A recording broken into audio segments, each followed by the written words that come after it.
कुमार कार्तिकेय का प्रवेश शोणितपुर में हो चुका था और अब इसी के साथ आरंभ हुआ था द्वितीय चरण का एक साहसिक युद्ध।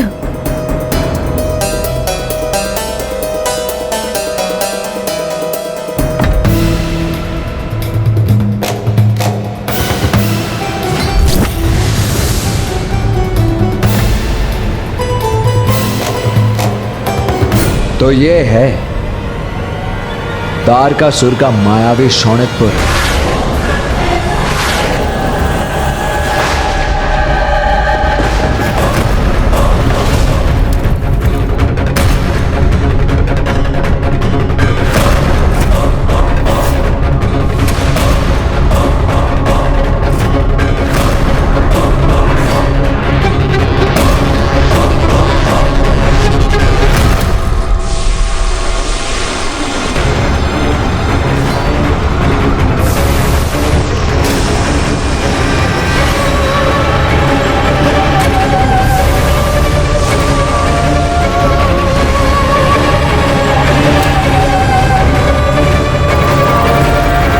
इस विचित्र मायावी स्थान में तो कुछ भी स्थिर नहीं है।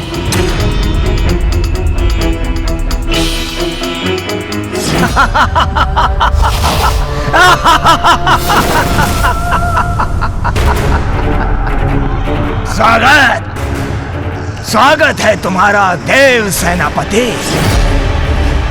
कहो, मेरा मायावी शोणितपुर भा तो रहा है न तुम्हें?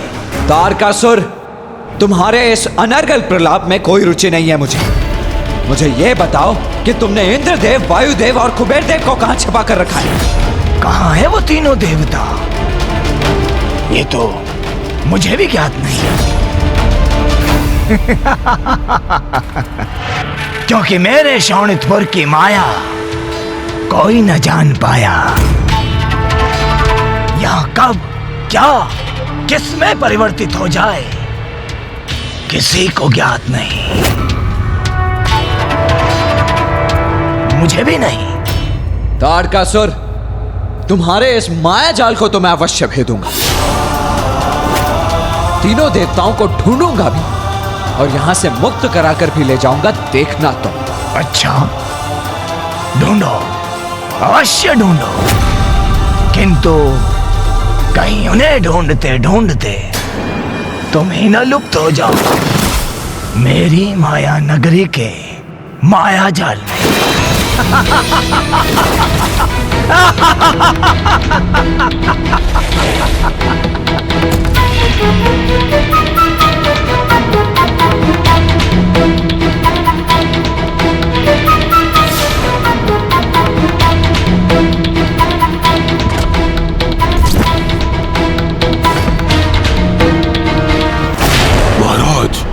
कदाचित आप कुमार कार्तिकेय के समर्थक हो, कम आंकने की भूल ना करें। आपको विश्वास था ना कि वो शोणितपुर में प्रवेश नहीं करेंगे, परंतु वो यहाँ पहुंच गए।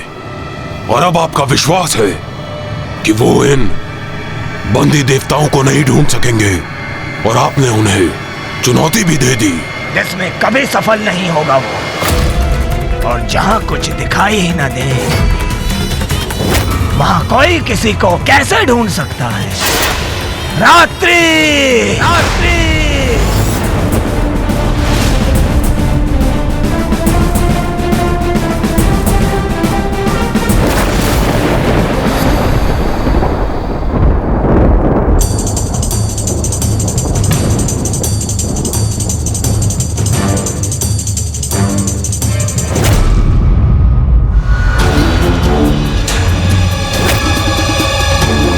तारकासुर के इस मायावी अंधकार से निराश नहीं हो सकता मैं। मुझे इसी अंधकार में आशा की कोई किरण ढूंढनी होगी।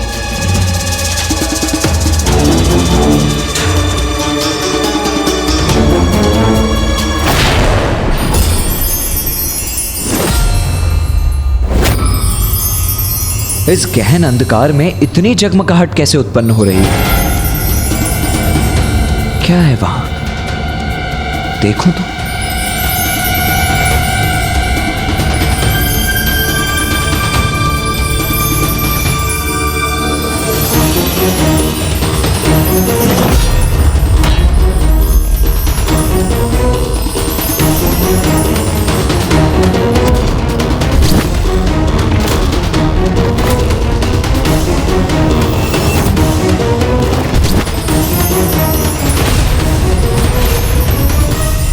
ये तो कुबेर जी के कर्ण का आभूषण है।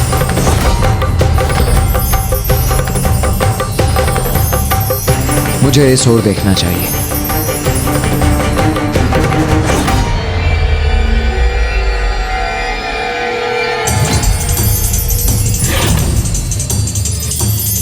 बड़ी विचित्र बात है, इसकी जगमगाहट दिशा से प्रभावित हो रही है।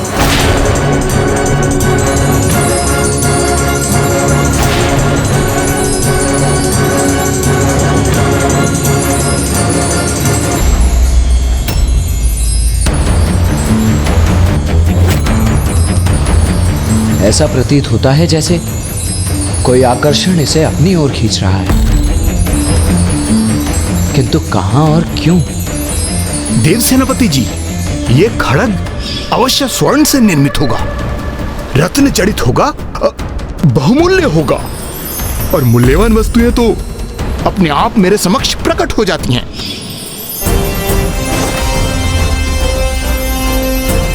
संसार की समस्त धन संपदा के संरक्षक हैं कुबेर देव जी, इसीलिए जो उनका है वो स्वयं उनके पास जाने के लिए गतिमान होता है, अर्थात ये आभूषण भी उनकी ही दिशा में जाने के लिए जगमगा रहा है।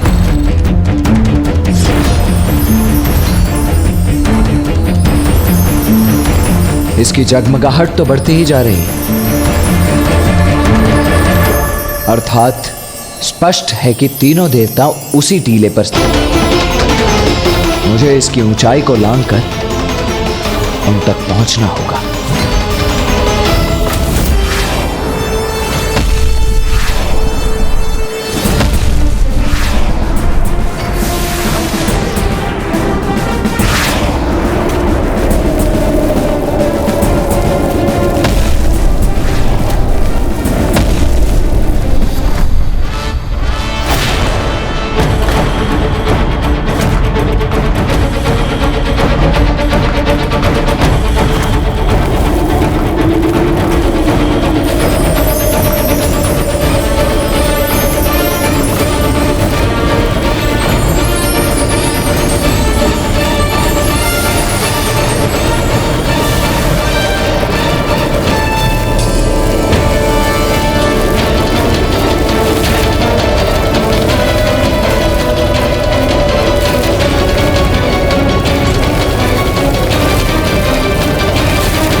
सरलता से देवताओं को ढूंढ लेगा।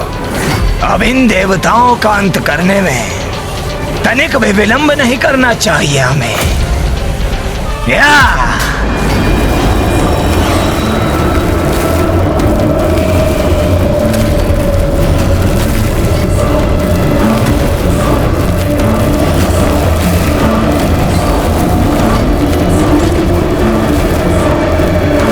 मेरा अनुमान सर्वथा उचित था, यही बंदी है तीनों देवता।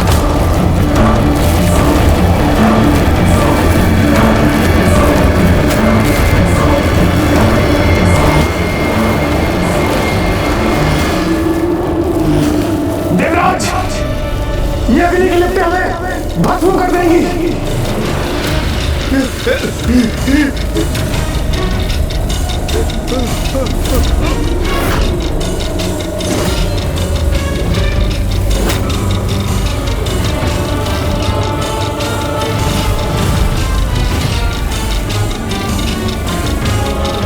कार्तिकेय,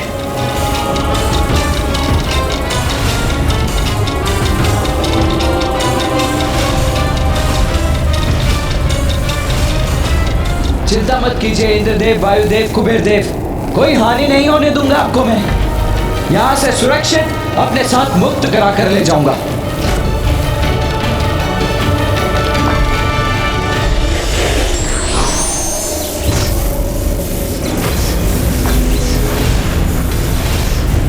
आप तीनों इस डोर को थामिए, फिर मैं आपको यहां से बाहर निकाल लूंगा।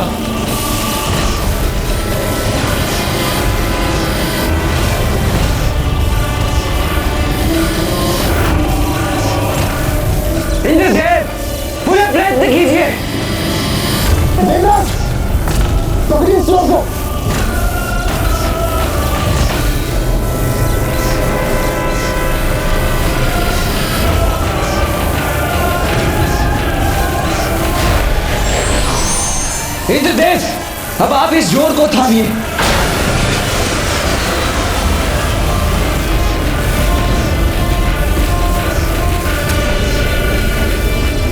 अब ऊपर आने का प्रयत्न कीजिए इंद्रदेव।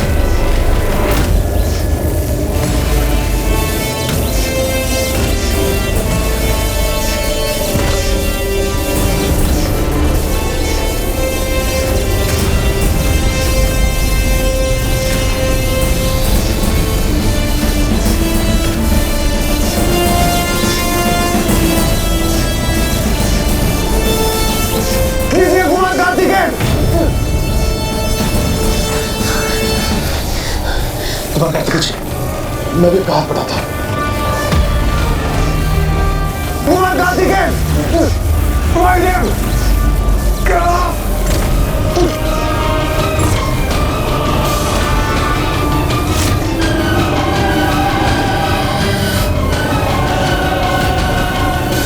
कुबेर जी, स्थिर रहिए, आपको भी अभी बाहर खींच लेंगे हम।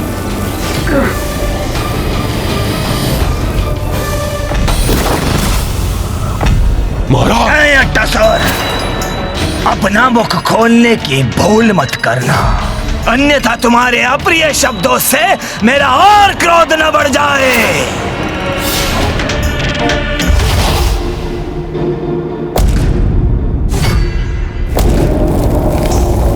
ज्ञात नहीं कुमार कार्तिकेय कहां पहुंचे और वो इंद्रदेव, वायुदेव और कुबेर जी की रक्षा करने में सफल हुए भी अथवा नहीं।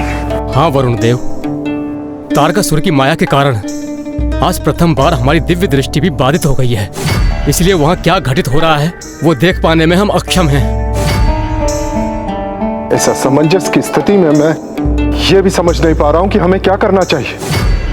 यहाँ निष्क्रिय खड़े रहकर असहायता का अनुभव होता है और कुमार कार्तिकेय का स्पष्ट आदेश था कि हमें अपना स्थान नहीं छोड़ना है।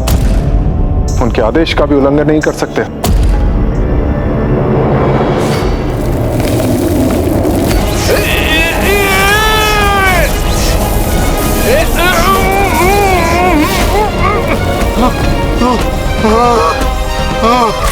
यदि कुमार कार्तिकेय से तनिक भी विलंब हो जाता तो उसका परिणाम अत्यंत भयंकर होता। वैसे हमारा भार इतना नहीं है, वो तो आभूषण है ना हमारे तन पे इतने सारे, इस कारणवश वो भार में थोड़ी वृद्धि हो गई। किंतु आप सभी का धन्यवाद, आपने हमें खींच लिया।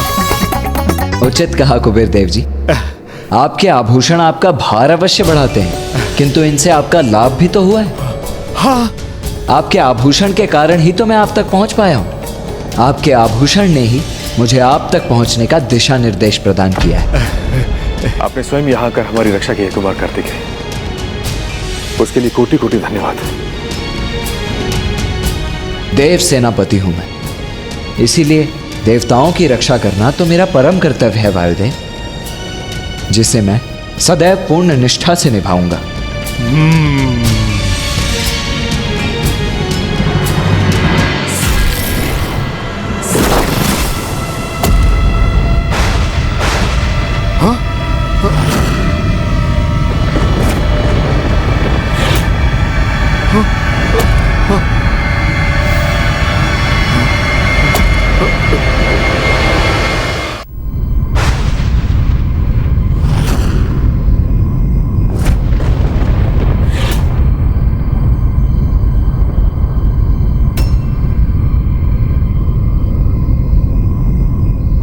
अब ये ध्वनि कैसी है?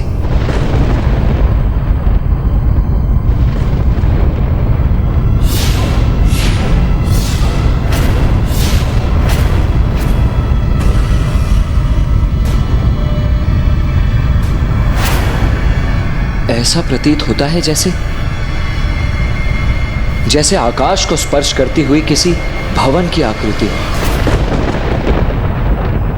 तनिक ध्यान से देखता हूं।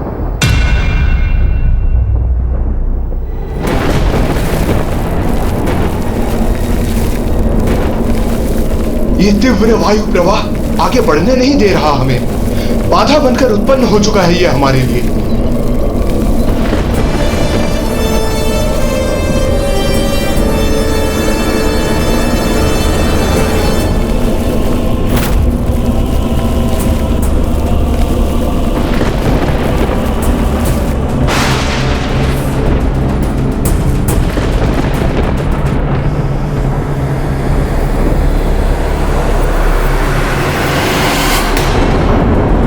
अरे ये सब क्या हो रहा है? आकाशमात भवन कैसे और कहां लुप्त हो गया?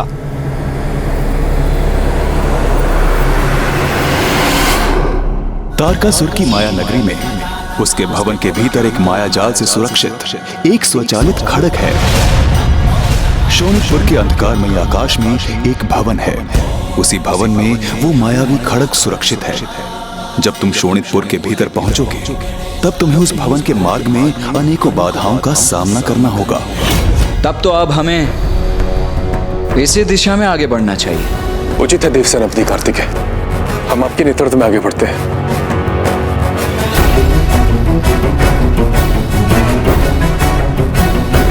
हाँ वायुदेव, जिस भवन का उल्लेख श्री महागणपति जी ने हमसे किया था, कदाचित ये वही भवन है और वो विशेष खड़ग भी यहीं स्थित है। और ये सारी बाधाएं, ये सब तो उसे सुरक्षित कर रही हैं जो यहां सर्वाधिक मूल्यवान है। तारकासुर के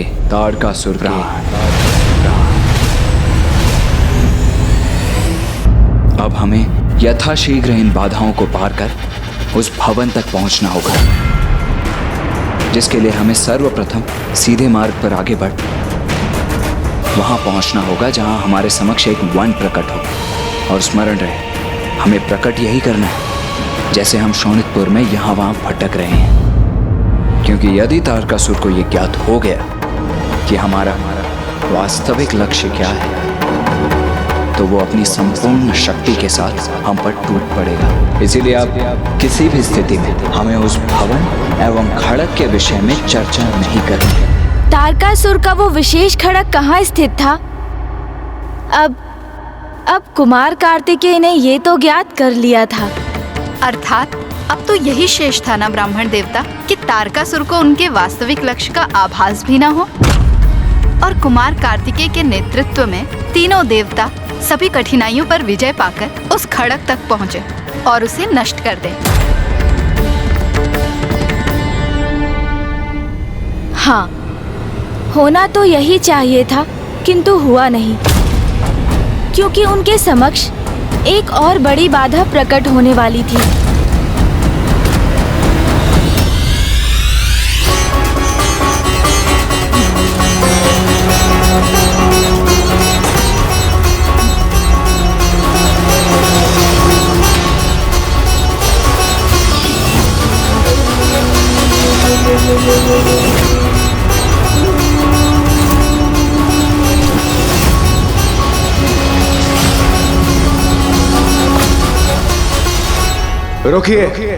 रुकिए आप सभी।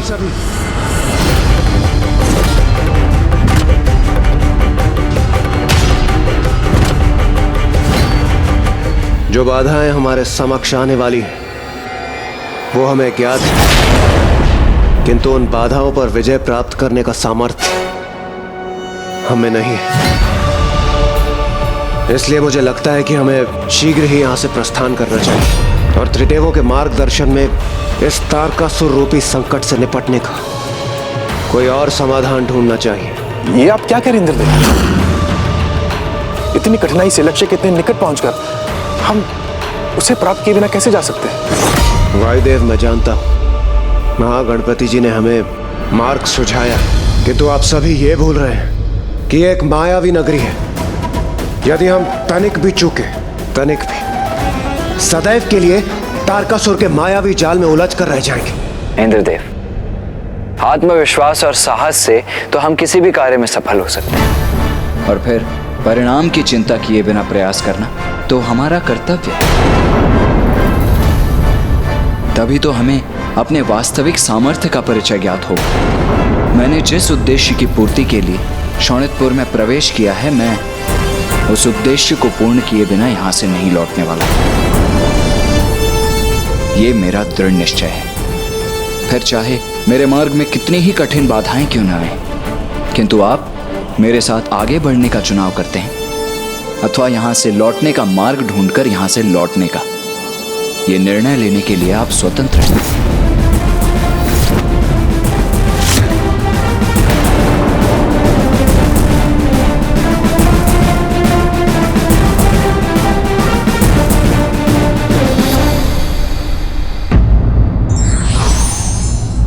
व्यक्ति के भीतर दृढ़ संकल्प और आत्मविश्वास हो तो आगे बढ़ने का मार्ग मिल ही जाता है।